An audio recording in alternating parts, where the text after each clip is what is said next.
Okay, somebody asked me about pronation through the thumb or through the hand. I guess they were meaning this question they asked from Todd, where Todd says things like this. It's way better, not even a comparison. It's night and day difference. It's right versus wrong. It applies to actual pronation. It activates the grip. When is there even a load on your thumb in real life? Meaning when the person asks, should you do pronation through the thumb or pronation through the hand? Okay. So there is a difference between Todd Hodgins and John Brzenk and Devon Larratt. Devon Larratt and John Brzenk do pronation through the thumb, whereas Todd does pronation through the hand, you know? So let's look at here. Here's a good example. All right. I put the audio off. Let's go through these frames. Hermes hits Devon like this. We go here. And as you see, Devon is totally palm up in this position. But Devon is all the time applying maximal pronation in this position. Alright? I explain it later why. But look at it. When he gets out of this position, now you can see it happening. These fingers are not touching Hermes's hand at all. You know? He's applying pronation through the thumb. Alright? He doesn't even have contact with Hermes's hand with these fingers. Alright? Going on. Now it becomes even more apparent what's happening. You can see, these fingers are not even touching his hand. With a massive amount of pronation. Hermes is only contacting Devon with Devon's thumb. You know? As you can see here. These fingers are not even touching his wrist. The only contact is with the thumb. He's pronating through the thumb. Alright? As you can see in this. And if you know Devon's strategy, Devon has three-step strategy. Top roll, hook, press. Alright? He uses the top roll to get re-grip.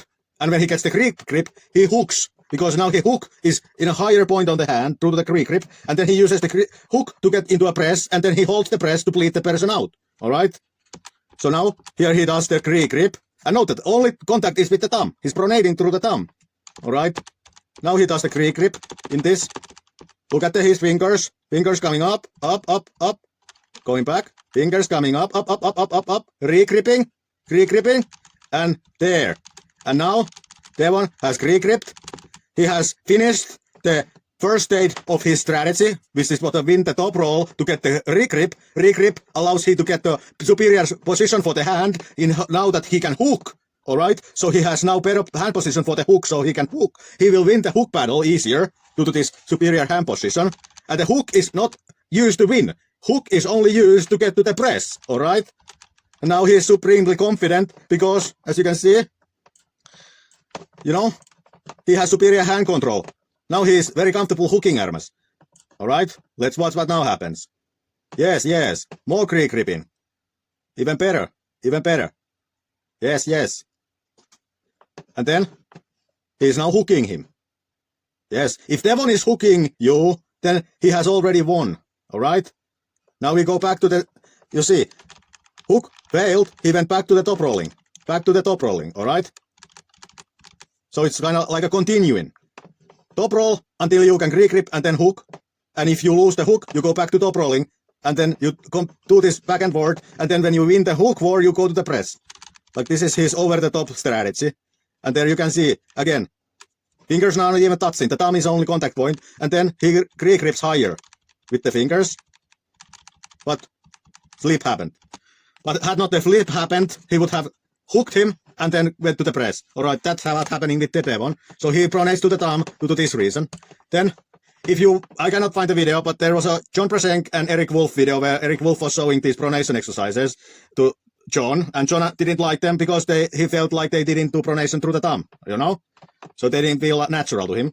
So he articulated in video, I cannot find, alright? But it happened. Then let's look at this clip when John does his pronation. Alright, Soloev against Soloev. Look at it now. I'm clicking frame by frame this. You can see it. He's again pronating through the thumb if we go back and forth this. You know?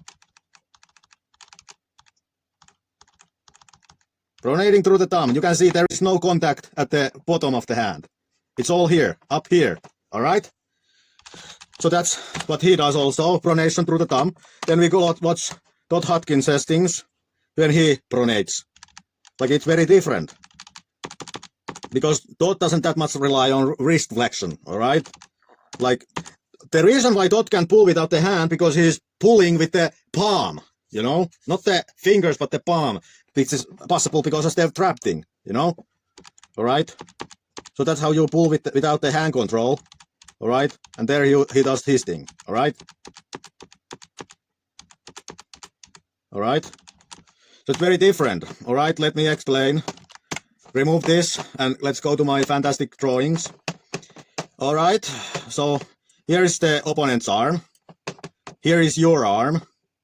All right, your arm is like this. Note that when you pronate, your hand kind of becomes like a wrist wrench, meaning that you are applying force here on the hand. This is the opponent's hand. This is your hand, you know. You are applying force here. If you would not pronate, you would apply it here. Note that this does not reduce or lengthen your lever arm. Your lever arm is still this distance, all right? But what it does increase the lever arm to the elbow. Because when you pronate, this is the point. When you don't pronate, just pull, it's this. So by pronating, you get the lever arm increased to their own forearm, their forearm. The opponent's forearm, lever arm is increased, not yours. You are disadvantaging them, not you, all right? Like, there is more about the pronation than just this, but this is a good thing to understand. It makes your hand into a wrist wrench instead of normal spinning handle, you know, if you want to compare it. So this is the thing. If you want to, like, do what Dot does, which is kind of like pulling, not so much emphasis on wrist flexion, but through the palm, then what Dot says makes sense. But if you do what Devon and John are doing, you rely on your wrist flexion also, kind of, you know. Even though Devon does the kickback, but still he does the pronation through the thumb thing. But then there is another thing, other reality to this, all right?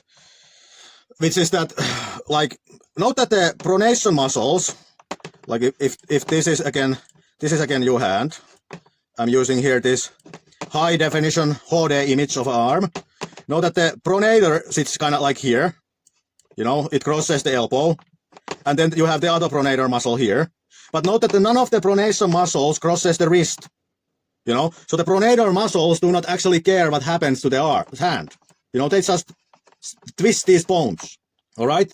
So in my opinion, like, you should train these muscles, all right? You should train these muscles, in my opinion, with the best effective way to target them, all right? And in my opinion, that is true with if you are doing the belting, it's the belt from the wrist, all right? Like, there is a playlist on my channel on pronation. You can watch those videos, I explain it better there. Because when you put it on the hand, you know, with the wrist manipulation, you can eliminate the pronation by making the lever arm to this axis 0 by changing the orientation of the hand. So if to actually be able to target the pronation, I think you should do beltings from the wrist. And that's my opinion on the matter. Not because of this Devon versus Dot thing, but because that's the effective way of training these muscles, which do not care about the hand. You know, they just twist the bones. They do not cross the wrist, you know. However you want to use the pronation, well, you can only use it if it's strong. And it only gets strong if you train it effectively, all right? That's my video today on this matter, for the person who was asking on pronation through the thumb and pronation to the hand. All right, that's all. Bye.